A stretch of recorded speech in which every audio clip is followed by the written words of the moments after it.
Tronglaobi gi achumba wayal fanganriba fawba makhata na chara henbagi khongjang sangsin khigani haina hauzik malomda chara henduna khongjang sangsiliba YPPM gi kondana ahong sangbam Jurist na TOMTV da phongdorakli Tronglaobi gi thodokta chenaba singkhudakta phaduna matik chaba chairak pigadabani haiduna People's Alliance for Peace and Progress Manipur PAPPM na thasigi taretagi chatharakhiba mass relay hunger strike ki khongjang asiga tharaga numit tarani sukrei ahing da bomb kapsilaktuna tumliba angangani kiba amadi apokpi mamabuna phibam thina sokhan kiba Tronglaobi gi thodok aduda chenaba singkhudakta phagadabane thodok asigi responsibility fixed to amadi mara laiba lenga ki officer amadi security personnel chairak piu amadi kumjali singani ga kunga humdogi me ahumdagi micham halaga separate administration taliba kuki narco terrorist pharaga chairak piu makhoina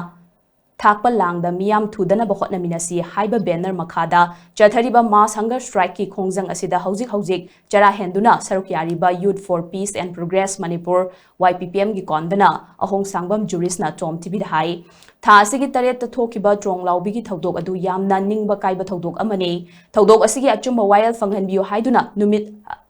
adumaktadagi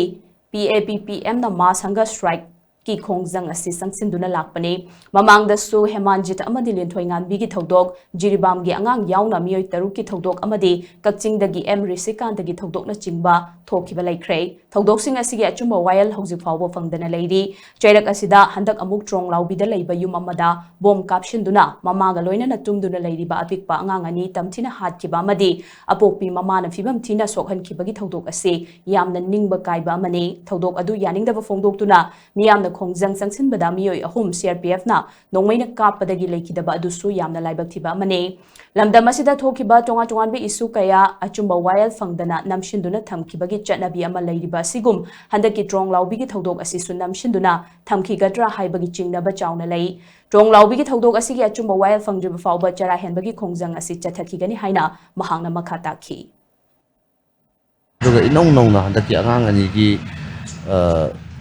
kanosimaga thokchalakko ko tabthina hatbagi mihachima aduda mihachigi hek retardation hoigi saungingbagi khoisaungnabagi podama leira matungda ngasagi mayamjina iho ma hora akanda miyoi ke ama sokre aduga miyoi ahum amana leigidaba masigi justice puthokpio haidana koi masigi leiriba lenga asida changsenba adugumba khongjangni issue je ngasi bawta lakpa issue je namjalaga lakpanina laigidriba angang ani sigisu amu namjan bigatra haibagi mi paiba chingnaba aidune adubu akoigi protest tawriba akoigi